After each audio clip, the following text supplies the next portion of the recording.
వచ్చినా సరే చాలా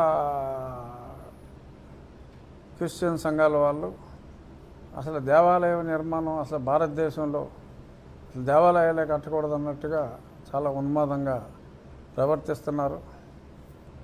నేను ఇందాక ఒక వీడియో చూసా, ఎవడో some is not even a Dalit, ఎవరో బీసీ క్రిస్టియన్, అతను ఏదో అరుస్తున్నాడు పిచ్చి కుక్క మాదిరి.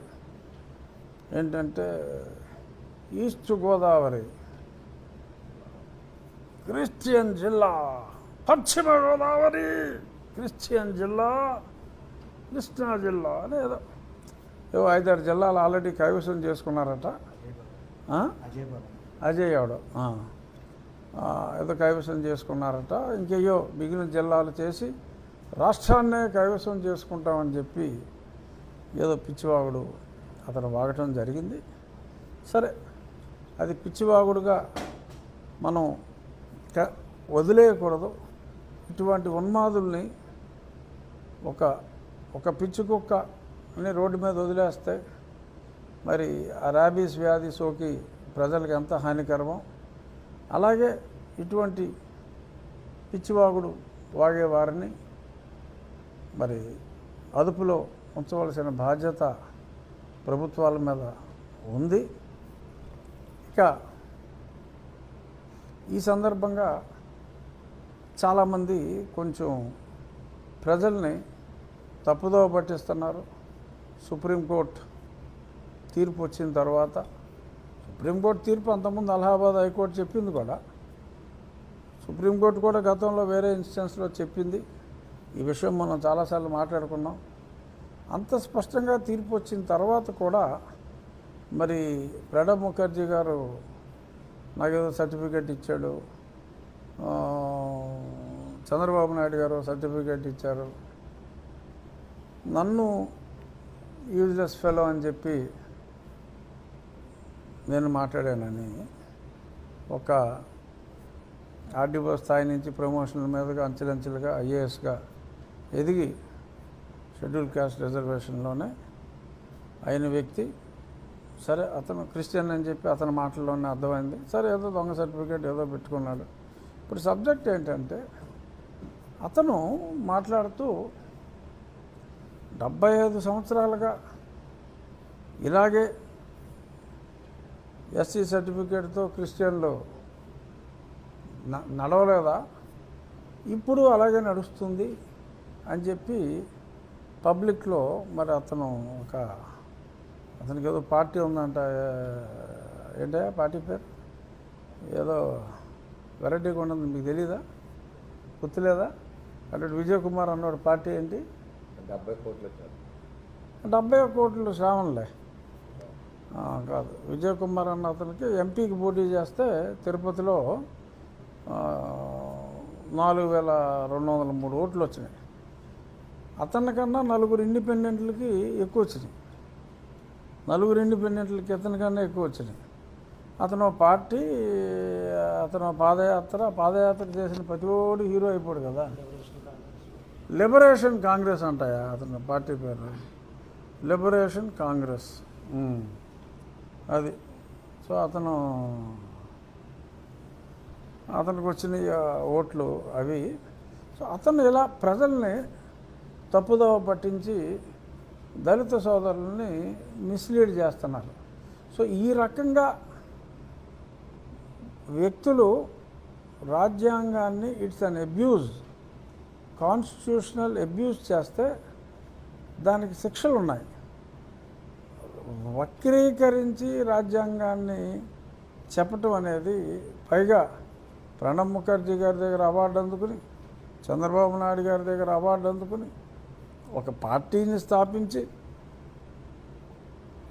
మరి ఇన్ని చేసిన వ్యక్తి, ఎప్పుడు నిరంతరం సెల్ఫ్ డబ్బాలు కొట్టుకుంటూనే ఉండే వ్యక్తి ఈ రకంగా ప్రజల్ని అన్యాయంగా తప్పుదోవ పట్టించడం అనేది చాలా దారుణం. వాళ్ళు ఎక్కడైనా సరే అది మానుకోవాలి. ఇక అజయ్ లాంటి వాళ్ళు ఇంకా చాలామంది ఈ రకంగానే మాట్లాడుతున్నారు. ఆర్టికల్ 25 ప్రకారం మాకు హక్కు ఉంది, ఆర్టికల్ 25ని కాదంటానికి ఈడెవడు ఆడెవడు అని మాట్లాడుతున్నారు. అరే బాబు, ఆర్టికల్ 25 జోలికి ఎవరు రాలేదురా నాయన. నీకు కావాల్సిన మతం మారే స్వేచ్ఛ నీకు ఇచ్చింది. అవును, నువ్వు మతం మారావు. నువ్వు మారిన మతం కులాతీత మతమైనప్పుడు ఆ మతంలోకి కులాన్ని చూపించే అధికారం ఏ రాజ్యాంగానికి లేదు. ఒక మత తత్వాన్ని మార్చే అధికారం రాజ్యాంగానికి లేదు. అందుకని ఆ మతాచారాన్ని అనుసరించి ఆ మతంలో కుల వ్యవస్థ అన్నది లేదు కనుక మీరు ఈ కులం వారు ఆ మతంలోకి వెళ్తే మతం లేని కులంలో కులం లేని మతంలో కులం సాధ్యం కాదు కనుక దాన్ని ఆ రోజుల్లో అసలు క్రిస్టియన్ దేశమైన బ్రిటిష్ పరిపాలనలో మనం ఉన్నప్పుడే దాన్ని తీసివేయడం జరిగింది. అప్పుడు ఎవరో మాట్లాడలేదు.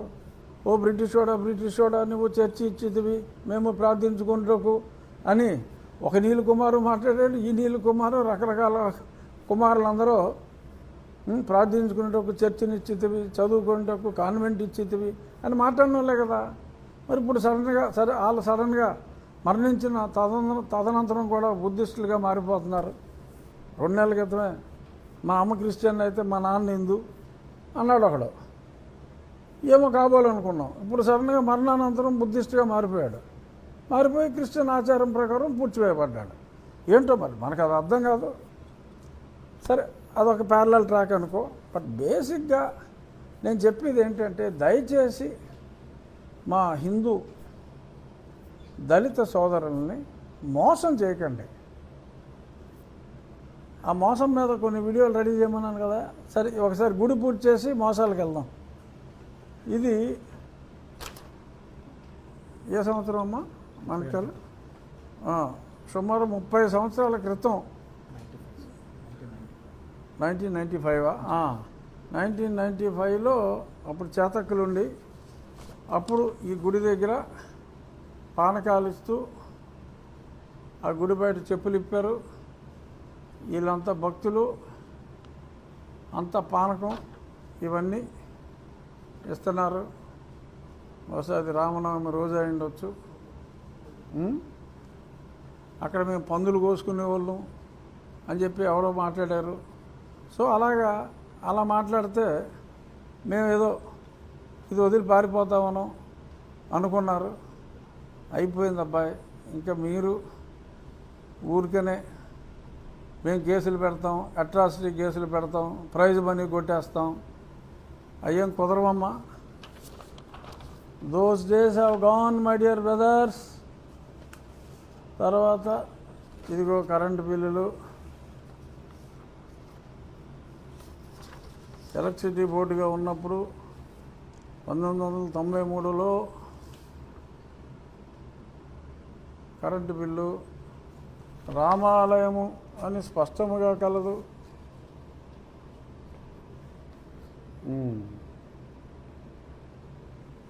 ఇదిగో నేమ్